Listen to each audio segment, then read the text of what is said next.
আসসালামু আলাইকুম রহমতুল্লাহি ওয়া বারাকাতু। আশা করি ভালো আছেন। আলহামদুলিল্লাহ আমি ভালো আছি। আহ, একটা কথা জানার ছিল, সেটা হচ্ছে যে আমাদের ঢাকা 11 আসন নিয়ে কিন্তু খুবই ধামাকা চলছে। একদিক দিয়ে আছেন আমাদের কোটা আন্দোলনের নাহিদ ভাই, আরেক দিক দিয়ে আছেন আমাদের ডক্টর এম এ কাইয়ুম।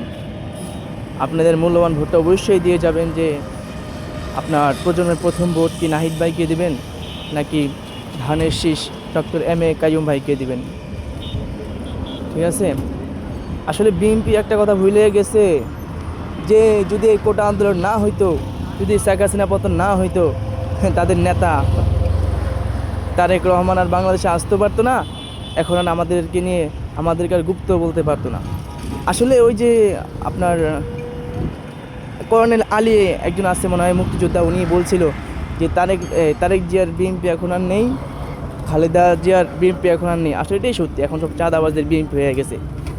আসলে পার্সোনালিভাবে আমার কাছে তারেক রহমান খুবই পছন্দ হতো, কিন্তু উনি মাস না ঘুরতে উনি যেই কথাবার্তা শুরু করছে, ওখান থেকে আমার মন থেকে উনি উঠে গিয়েছেন। সত্যি উনি আমার মন থেকে উঠে গিয়েছেন একেবারে। আচ্ছা, আমিও এক সময় যখন কোটা আন্দোলন আগ থেকে আমার একটা বিএনপির প্রতি একটা টান ছিল। এই কারণে টানটা ছিল, আমার বাবা, আমার 14 গোষ্ঠী সবাই বিএনপি ছিল। কিন্তু কোটা আন্দোলনের পর যে সময়টুকু তারা পেয়েছে, সবাই যারা যেই চাঁদাবাজি লুটপাট শুরু করেছে, ওখান থেকে আমাদের ফ্যামিলিগতভাবে অনেকেই জামাতে ঢুকে গিয়েছে।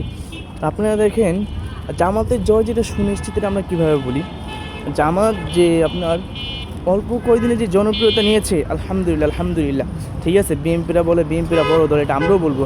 কিন্তু আপনারা কিন্তু একদিনে জনপ্রিয়তা কামাইতে পারেন না জামাতের মতো। জামাত অল্প দিনে যে জনপ্রিয়তা কামাইছে। ধন্যবাদ।